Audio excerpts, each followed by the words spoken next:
The sea was calm that morning, too calm. A gray horizon stretched like an endless blade, slicing the sky from the deep. The gulls were silent. Even the wind refused to whisper. It was the kind of silence that comes before history breaks. From the mist, she appeared. A mountain of steel cutting through the waves, the battleship Yamato. She was not just a ship. She was a monument, a dream, a dying empire's last prayer. Inside her armored heart beat the hope of a nation that refused to surrender. Over 3,000 souls walked her decks that day. Boys who had never seen war, men who had lost everything but honor. They knew the truth. This voyage had no return. Yet no one spoke it aloud. Because silence was their courage. And duty was stronger than fear. As the rising sun glimmered on her guns, the order came down. Sail to Okinawa, not for victory, not for survival, but to die with purpose. That morning, the sea held its breath. And the world's last giant began to move. Wave the journey begins. April 6, 1945, the final days of the Pacific War. Japan was collapsing. Cities burned under American bombers. Fuel was gone. Planes were few. The once proud Navy was broken. And yet, the Admiralty gathered for one last gamble, Operation Ten-Go. The plan was madness. Send Yamato, the most powerful battleship ever built, on a one-way mission to Okinawa. There, she would beach herself on the island's shores and fight as a stationary fortress. Her guns would guard the dying empire, until the sea took her. In the dockyards of Tokuyama, engineers and sailors worked through the night. They filled her magazines with ammunition, loaded the torpedoes, fueled her engines with the last drops of Japan's reserves. But everyone knew, there wasn't enough to return. Only enough to die. On the deck, young sailors stood in formation, helmets polished, rifles slung tight. They were told to write farewell letters. Most did. Some couldn't. One boy, barely 18, folded his note and placed it in a tin box under his bunk.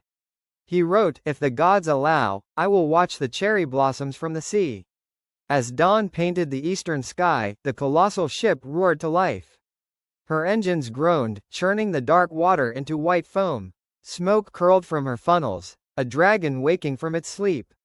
Captain Kosaku Uriga stood on the bridge, silent, hands behind his back. He looked at the horizon, not toward Okinawa, but toward eternity. He knew what this voyage meant. He had accepted death long before the order arrived. At exactly 4 a.m., Yamato slipped from her moorings, escorted by light cruisers and destroyers. Her hull cut through the waves like a blade of sorrow. The last great warship of Japan, sailing to meet her destiny. Behind her, the shore grew smaller, fading into the mist. Ahead lay the endless sea, and the waiting sky. The sea was quiet, stretching endlessly beneath a pale morning sky. From the harbor of Tokuyama, the great battleship Yamato prepared to sail. Her massive guns stood like iron mountains, her decks lined with young sailors staring toward the horizon. Japan was dying, its cities in ashes, its empire collapsing, yet this ship remained, a monument to power, pride, and a promise that refused to break. April 6, 1945. Operation Ten-Go, the final voyage. Yamato's orders were simple: sail to Okinawa, attack the American fleet, and fight until destruction. There would be no fuel for return, no rescue, no victory. Only death. Below deck, engineers worked in the heat of the engine rooms, filling her boilers with the last of Japan's oil. The air was thick with smoke and silence. On the main deck, sailors tied red scarves around their necks, symbols of loyalty and farewell.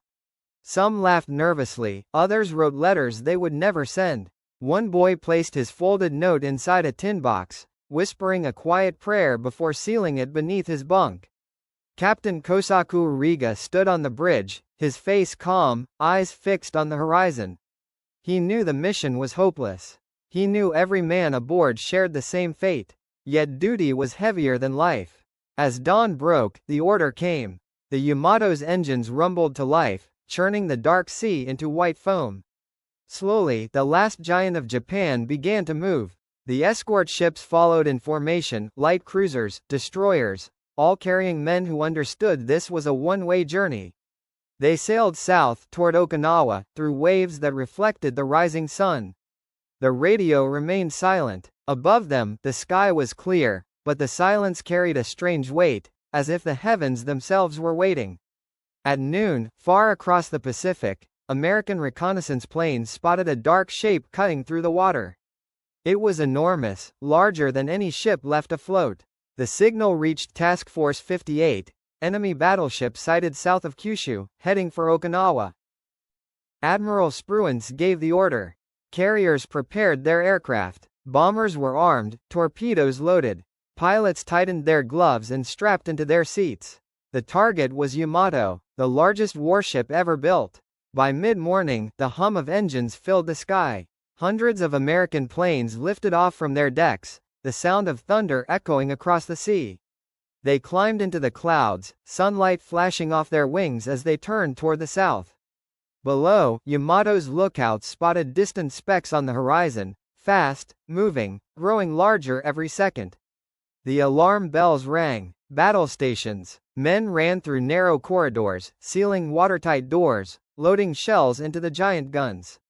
The anti-aircraft batteries came alive, crews shouting coordinates, sweat and oil mixing in the heat. The ocean wind carried the faint roar of engines. The attack was coming. At 12:20 p.m., the first wave descended. Dive bombers screamed from the sky, dropping from the clouds like knives. The first bombs struck near the forward turret. The deck shook, flames burst upward, metal bent and screamed. Yamato fired back, her anti-aircraft guns blazing, tracers ripping the air in red and orange arcs. American pilots dove through the smoke.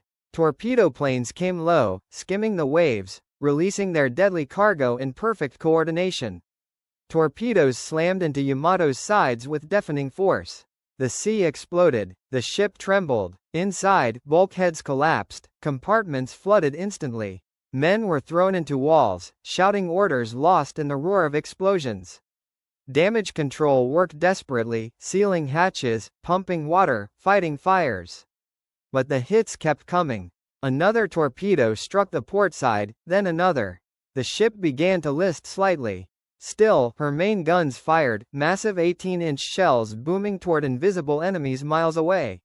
The blast shook the sky, but the shells found nothing but empty ocean. The second wave arrived. Dozens of planes dove from above, unleashing more bombs. Smoke blanketed the sea. Flames rose hundreds of feet into the air. The sound was unending, steel twisting, engines screaming, explosions merging into one long cry of destruction. Captain Origa stood on the bridge, shouting orders through the smoke. "Keep firing," he commanded. And they did. Even as the decks burned, even as men fell, the gunners continued. Some worked barehanded, skin blistering from heat, eyes stinging from smoke, yet they refused to stop. By early afternoon, Yamato's speed had slowed. Her list grew worse. Fires raged across her superstructure. Ammunition exploded below deck, shaking her from within. Yet she fought on, refusing to die quietly. From above, American pilots watched in awe. "She's still moving," one whispered. "Still firing." But the orders were clear. No mercy. No risk. The waves of aircraft returned again and again, dropping torpedoes in coordinated strikes, aiming for the port side to worsen her tilt. At 2 p.m., 7 torpedoes hit in less than 10 minutes. Water rushed in. The port engine room flooded completely. Electricity failed. The great ship began to lean, 10 degrees, 15, 20. Men slipped across the tilting decks, shouting, praying, clutching at railings as the horizon tilted around them. Inside, the sound of rushing water grew louder. Entire compartments vanished in seconds. The ship's heart was dying. Smoke poured from her funnels. Explosions echoed deep below, closer each time. Captain Origa ordered the crew to abandon ship. Few obeyed. Most refused to leave. They had sworn to die with Yamato. Some stood in silence at their stations, saluting the rising sun painted on her mast. Others gathered on deck, faces calm, eyes fixed on the horizon. At 2:23 p.m., a final torpedo struck beneath the forward magazine. For a moment, everything froze. Then came a blinding flash. The ship erupted in a single, monstrous explosion. Fire consumed the sky. A mushroom of smoke rose thousands of feet above the sea. The sound rolled across the Pacific like thunder. When the smoke cleared, nothing remained but burning oil and debris. The sea was scattered with wreckage, splintered steel, wooden planks, bodies drifting among the waves. The once great Yamato was gone. Of her crew of more than 3,000, only 269 survived.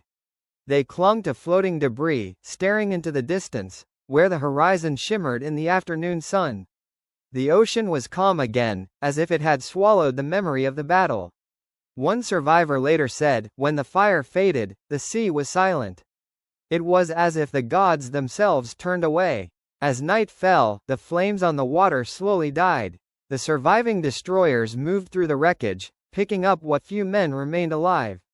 They said the air smelled of salt and smoke and cherry blossoms." The next day, the Americans reported success. The largest battleship ever built had been sunk before she could reach Okinawa. To them, it was a strategic victory. To Japan, it was the end of an era. Yamato had never reached the shore, never fired her guns in true battle. She was a symbol of a nation's pride and its tragedy, an empire's dream turned into a funeral pyre. Years later, divers found her resting over 1,000 feet below the surface, split in two, her hull covered in coral and silence. The massive gun turrets still pointed toward the sky, as if guarding the ghosts of those who never left her. Her nameplate was still visible, simple, proud letters, Yamato. Even today, fishermen say that when the sea is calm and the cherry blossoms fall, they drift toward the place where she sleeps. They say you can hear faint echoes, metal groaning, voices calling, the ghost of the last giant still standing watch beneath the waves. Because legends do not die. They simply rest, waiting in the deep, where history and honor meet the silence of the sea.